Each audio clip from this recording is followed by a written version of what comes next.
live from our community. News Channel 13 live at 6 starts right now.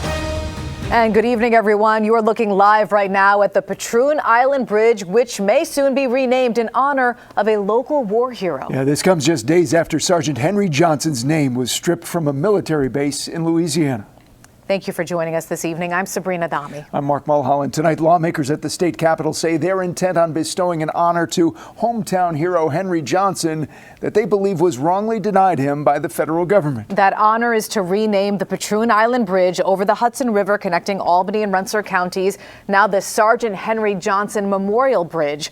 Dan Levy is live right now at the state capitol to explain the controversy that comes along with this proposal. Good evening to you, Dan. Sabrina, Mark, good evening to you. There's no question about it. There were tones of racism that were included in the statement, the announcement that came from the Capitol today. Some folks implied that the Trump administration was blatantly racist by removing Henry Johnson's name from the side of a U.S. military base in Louisiana, but others came right out and said it. Henry Johnson, of course, is a native of the great city of Albany, New York. He is a Medal of Honor recipient. He is undeniably a hero of World War I. Up until last week, his name was on the side of Fort Johnson in Louisiana, but the Trump administration renamed it Fort Polk, one of at least 7 U.S. military bases restored to their original names that are connected to the Confederacy. Albany Mayor Kathy Sheehan, among others, wanted to remind folks not to misinterpret the meaning of that name change. It's a very specific message that is sent to demonstrate to people that when we talk about making America great again, we're talking about making America a white supremacist country again. And I said it, I mean it, and that is why this is so important. It's just a way to at least say in the capital region, we are still going to honor this bravery, honor this extraordinary record, and stand up despite this bait and switch, if you will, at the federal level. We should point out that this legislation is bipartisan. The names of 3 Republicans were on the news release. One of them, Senator Jake Ashby, did show up at the news conference here today, and it looks as if the legislature is going to have to deal with this next session. Of course, the Senate has adjourned for the season. We're live at the Capitol with coverage you can trust. Dan Levy, News Channel 13. Mark and Sabrina, back to you. Dan, thank you. And if we can provide some more context to this comes after the news last week when we learned a military base that Dan referred to in Louisiana was renamed after Sergeant Henry Johnson in 2022 would be renamed to its original name, Fort Polk. Albany Mayor Kathy Sheehan had an emotional message last week with that news. And leaders are called upon to do the right thing. And I am watching Republicans in Washington not only not do the right thing. The name change came as a result of President Donald Trump's executive order to eliminate DEI initiatives. Many New York State lawmakers at today's announcement called that move last week, quote, yet another attempt to revise our nation's proud history. We have breaking new details tonight after that SUV and tractor trailer collided on I-90 yesterday. We now know the name of the SUV driver who was killed in that horrible crash. State police say the man killed is William Morrissey from Middleburg, Schoharie County. He was 64 years old. We reported last night here on Live at 6. This crash happened afternoon Monday on I-90 westbound just past the exit for the Northway in Albany. Police say Morrissey tragically died at the scene. Police told us yesterday the driver of the tractor trailer is cooperating with the investigation. Tonight, police say that tractor trailer driver was not hurt in the crash, and police say no criminal charges have been filed.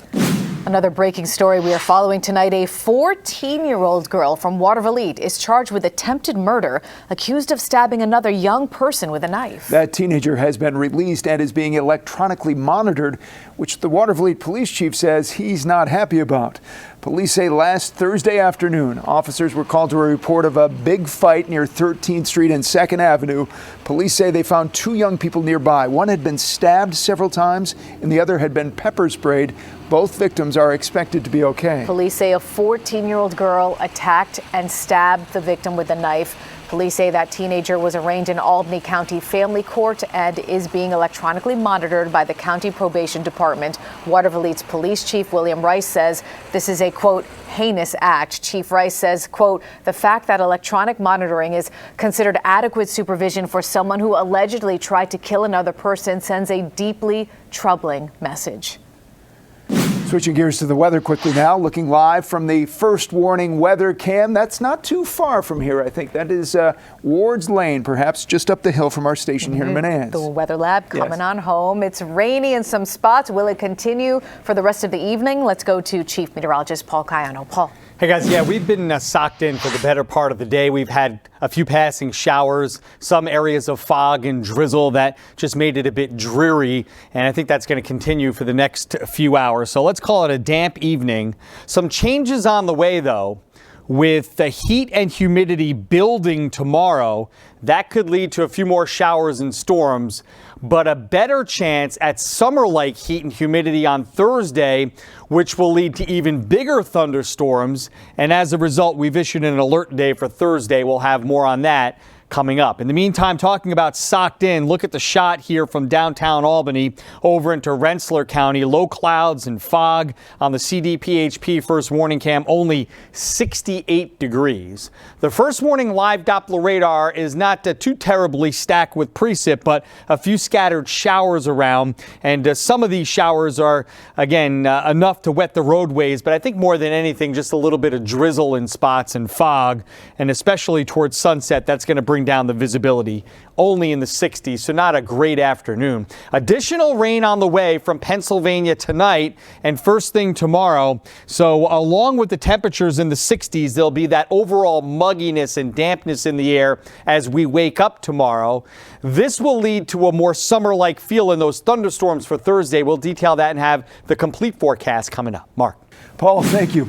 New at 6 this weekend in Albany, how to protect homeowners from fraud. It's called deed fraud, and this comes months after 13 Investigates first told you about a man accused of stealing the rights to a home in Schoharie County through deed fraud. Attorney General Letitia James' office is hosting a panel and resource fair at the Albany Public Library where you can learn how to keep yourself and your home safe. It's being held Saturday at noon. Some experts believe this is going to turn out to be the worst tick season yet. It's in full swing right now, and ticks don't just spread Lyme disease. Kumi Tucker reports. Ticks are usually a big topic in June, and you may have heard people talking about how bad they are already this year. You don't want to see one of these guys crawling on your skin or your clothes. They may also hitch a ride into your home on your pet. According to Upstate Medical University, this tick season is expected to be worse than the previous years. Experts say warmer winters correlate to higher tick populations. Now warmer weather is drawing people outdoors. Dr. Arthur Gran is an infectious disease specialist with St. Peter's Health Partners. He's expecting the number of people who get tick-borne illnesses to go up over the next few weeks. And it's not just Lyme disease. Ticks spread a number of serious diseases. Anaplasmosis is probably the second most common, and it's even more severe disease than Lyme disease. It's much more likely to end up requiring hospitalization than Lyme disease. It can make you very sick and fairly quickly. So I tend to see more of those cases in the hospital when I'm on hospital rounds, although Lyme disease remains the most common. Symptoms include fever, chills, headache, and fatigue. With Lyme disease, you might see a rash, maybe with a bullseye. Experts say the sooner you can get treatment, the better, the less risk there is for ongoing or chronic issues. June tends to be the worst month for these infections. Dr. Gran suggests wearing a repellent with DEET and doing tick checks at the end of the day, as the number of cases is expected to go up. But since the other tick-borne diseases like anaplasmosis and babesiosis, which are reportable, are increasing, we presume Lyme disease probably is as well because it's carried by the same tick. The state health department says don't sit on the ground, shower as soon as possible when you come in, and tuck your pants into your socks. Kumi Tucker, News Channel 13. Hey, Kumi, thank you. Still ahead, we've got some rain in some spots right now. A live look at the first warning weather lab. Paul has been tracking this rain all evening. He is back with your first warning forecast next. Also ahead at 6, giving graduating high school seniors the tools they need to succeed in the fall. We'll tell you about the big gift they got today.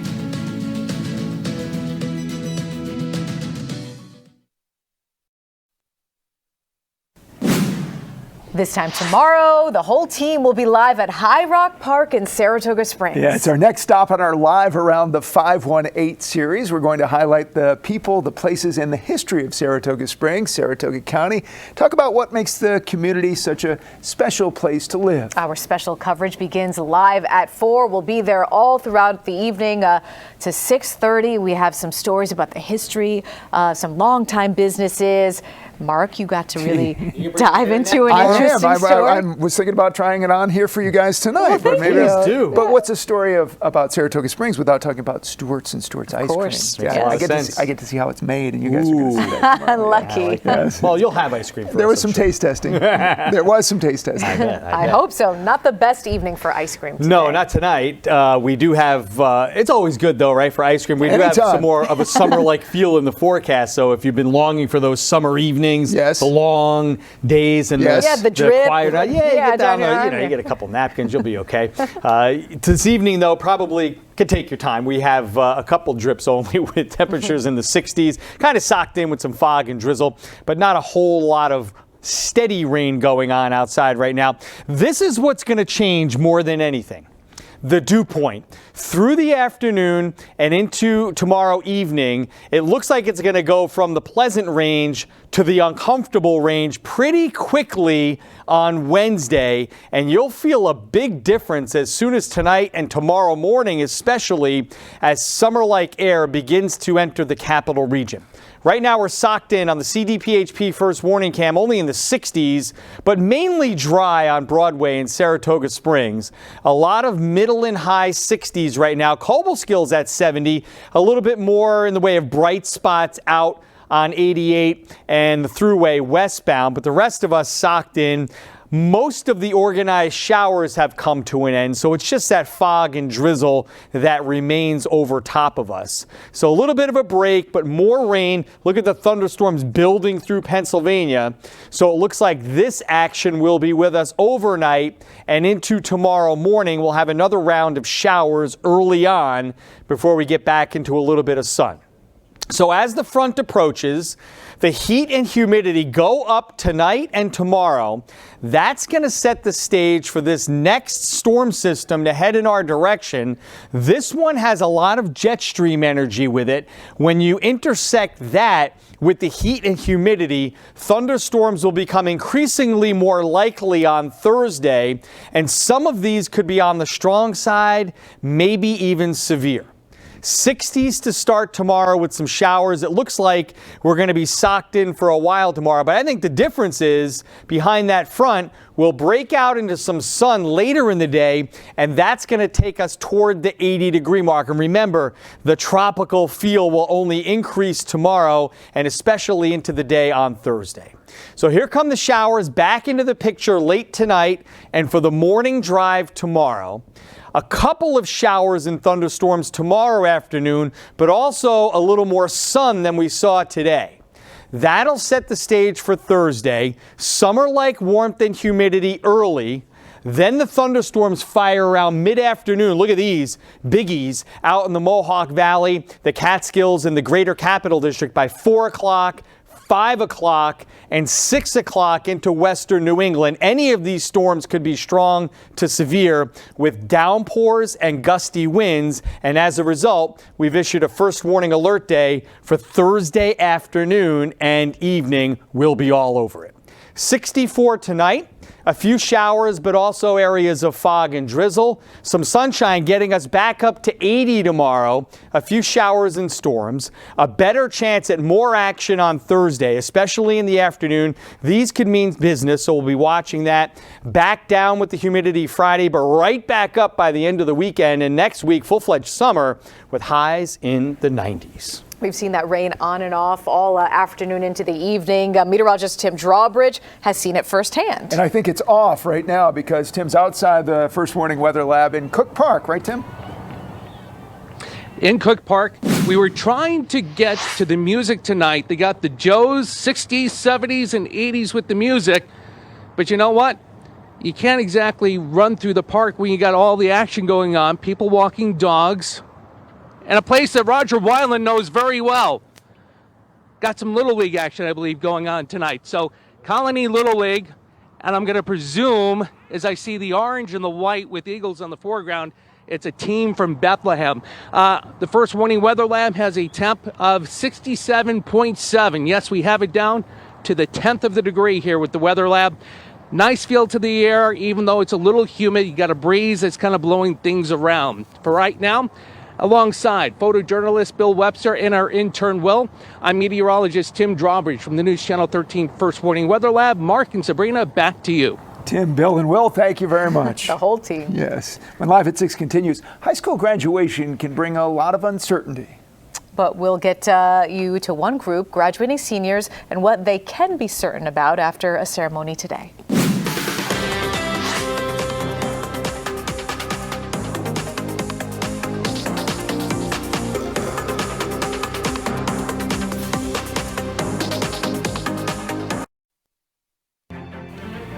This evening, News Channel 13 salutes Senior Airman Victoria Capuano-Grash from Troy. Victoria served in the Air Force as a security forces member for 4 years in Delaware. We salute her and we thank her for her service. If there's someone you'd like us to recognize for their service to our country, please make a submission at WNYT.com. New at 6, celebrating the high school class of 2025 with a gift that will help them with their next chapter. I'm going to Albany College of Pharmacy, playing basketball and studying nursing. The Watervliet Housing Authority gave free laptops today to 9 graduating high school seniors at its annual Graduating Seniors Award ceremony. The students are graduating from Watervliet High and Heatley High in Green Island. To be eligible for a free laptop, students must show a college or trade school acceptance letter and commit to a full year of school. Congratulations to all of them. It just means a lot because now I can go to school without having to worry about it and be able to start school on a good start. The Watervliet Housing Authority says it has given out close to 100 laptops over the past 20 years. Roger Weiland is here, Big Board Sports. CBA basketball player may someday be in the NBA. Well, his stock is rising on the AAU circuit, I can tell you that. Well, how many Division I offers Jack Donahue has received in a very short period of time. Plus, our stand-up to Parkinson's golf outing is all set. We'll tell you how you can join us, and you'll meet this week's Athlete of the Week. It's all next on Big Board Sports. Now, Big Board Sports with Roger Weiland. And let's start with a Big Board Sports salute to CBA junior forward Jack Donahue, who's had an eye-opening off-season. The 6'7" junior forward from CBA making a big splash on the travel basketball circuit, playing for the New Jersey Sure Shots UAA travel team, highest level of AAU basketball. And Donahue's elite perimeter shooting ability, I mean, he can hit from deep range, has earned him scholarship offers from Siena, UAlbany, University of Penn, LaSalle, Bryant, and Hampton. And Donahue still has 2 more years of high school eligibility remaining. Safe to say there will be more to come for Jack. Speaking of CBA, longtime boys lacrosse coach Rich Scully is stepping down after 23 years with the program. We had some fun with Scully and his team with a hashtag Raj on the road. CBA ended up 12-6 this season. Scully, one of the really all-around good guys, is also the freshman basketball coach. Well, our Athlete of the Week, we head to the track where we meet a sprinter who's put Green Tech track and field on the map. This past weekend, Jalen Mazzone finished as the runner-up in the 400-meter dash at the Outdoor Track and Field State Championships. Leading up to the meet, the Green Tech senior finished with the fastest time at the state qualifiers and set a new school record with a time of 47.09. The 2-time Section 2 champ has earned a full scholarship to Iona University. He says he's proud of the lasting impact he's made on the Green Tech track and field program. Being able to not only succeed academically, but succeed and be an inspiration for the future years of Green Tech track and field. I just want to be somebody that they could look up to and say, somebody made it big, I can be the next one. And he certainly can be, and well on his way. If you'd like to nominate an athlete of the week, just log on to our website, fill out the registration form, or scan the QR code on your screen. And finally, our 6th annual Stand Up to Parkinson's golf outing, all set for Monday, August 18th at Colony Golf and Country Club in Voorheesville. You can register by logging on to our WNYT website. Go to sports, go right to the registration button and give it an old click, and you'll be right where you need to be. And all the proceeds will go to the Stand Up to Parkinson's Foundation, which supports the Capital Region's Parkinson's community. We raised $180,000 a year ago, and this summer our goal is to get to $200K, and with your help, we can do it. Incredible. I think you will, Rod. I think we will. We're at a big meeting tonight, so we're laying it all out tonight. All right, good luck. Roger, thank you very much. Paul has a last look at the forecast coming right up. But first, let's check in with Steve Koosh to find out what's new tonight. Steve. Mark and Sabrina, we're going in for a closer look at the controversy, the outrage, and the backlash surrounding the legacy of World War I hero Henry Johnson. How did we get here, and what comes next nationally and locally for Johnson's namesake locations? That and more at 9 on My 4 and back here at 11 on NBC. New at 6, local law enforcement agencies are supporting the Special Olympics. Yeah, they do this every year. Both the Washington and Warren County Sheriff's Office are among those taking part. They took part in the law enforcement torch run for Special Olympics. The run, of course, raises awareness and money for Special Olympics New York. Members of law enforcement run together and they pass the Special Olympics Flame of Hope across the state. The run will pick up in our area tomorrow morning in Schenectady, ending in Albany around noon. Paul gets the last word on this. I